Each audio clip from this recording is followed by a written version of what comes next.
تخيل ان انت مصاحب واحدة ويعني زهقت ومليت وعايز تهرب منها، وتبعت لها GPS ان انت سافرت برا البلد واستقريت في دبي. او عمرك تخيلت ان خطوة واحدة ممكن ترفدك من شغلك او تبوظ لك اعز علاقة في حياتك؟ القصة بدأت لما صاحبي اياد كان المفروض يثبت حضوره في الشركة بلوكيشن، وهو لسه بيشرب قهوته على السرير. قال لي: يا عمرو الحقني انا ضعت. ومن هنا بدأت رحلتنا في استكشاف تطبيق لوكيشن تشارجر فيك GPS، الأداة اللي ممكن تخليك في نيويورك وانت لسه بالترنج في شبرا. فتحت التطبيق انا واياد لاول مره، وكنا مستعدين بقى للف ودوران وتسجيل. بس المفاجاه البرنامج خبط لزق. دخلت على الخريطه فورا، مفيش حسابات، مفيش كود تاخير، مفيش وجع دماغ. جوجل بلاي كاتب انه في مشتريات داخل التطبيق، بس في البدايه البرنامج فاتح دراعاته ليك ببلاش بمنتهى السهوله. الواجهه بسيطه جدا زي ما انت شايف كده في الصوره. عليها دبابيس لونها احمر، مفيش اي تعقيد. الاداء بس كان طياره وزي الفل، ومفيش اي تهنيج. بس خلي بالك بقى، اول ما بدأنا نغير المكان الموبايل سألنا سؤال ذكي: عايز تروح فين يا معلم؟ وهنا بدأ الشغل العادي. الموقف الاول اللي حصل معانا اننا دخلنا على اعدادات الموبايل وفعلنا موك لوكيشن اب، واخترنا لوكيشن تشانجر. فجأة اياد بقى في نص تايمز سكوير. فتحنا واتساب، بعتنا اللوكيشن للمدير. المدير صدق. بس الموقف التاني كان خض اياد. جرب يفتح لعبة بيكيومين جو. اللعبة قفشتنا وقالت فشل في تحديد الموقع.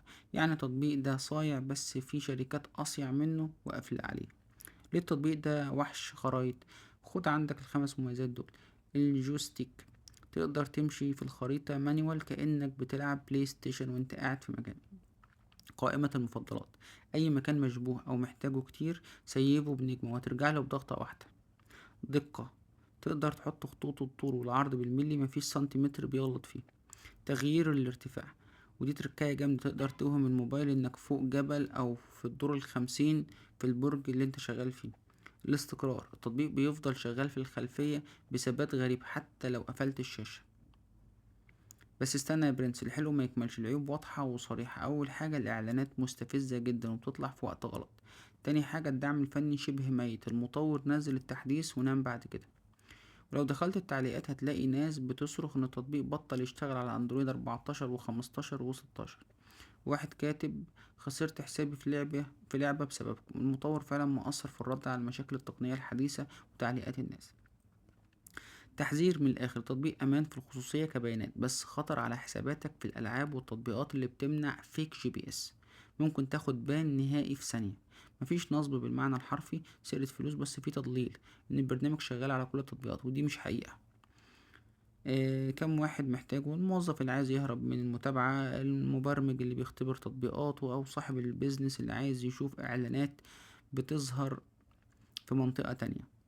وحتى الطماع اللي عايز يوهم تطبيقات المشي إنه قطع مسافته وهو نايم في بيته مع السرير عشان يلم نقط. يستحق التحميل بصراحة لو موبايلك قديم شوية وعايز أداة بسيطة للمهمات السهلة. لكن لو موبايلك حديث وعايز احترافية بدون إعلانات، لأ، خذلني في التعامل مع الحماية القوية للتطبيقات الجديدة. التقييم النهائي 7/10، والبديل الأقوى هو فيك GPS جوي ستوك بمميزات أكتر. دلوقتي بقى السؤال ليكم: لو معاك ريموت يخليك تغير مكانك في ثانية، ايه أكتر مكان ممنوع هتروحه دلوقتي وتصور نفسك فيه؟ مستني مصايبكم في الكومنتات.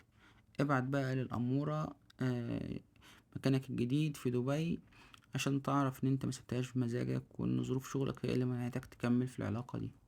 سلام يا برنس.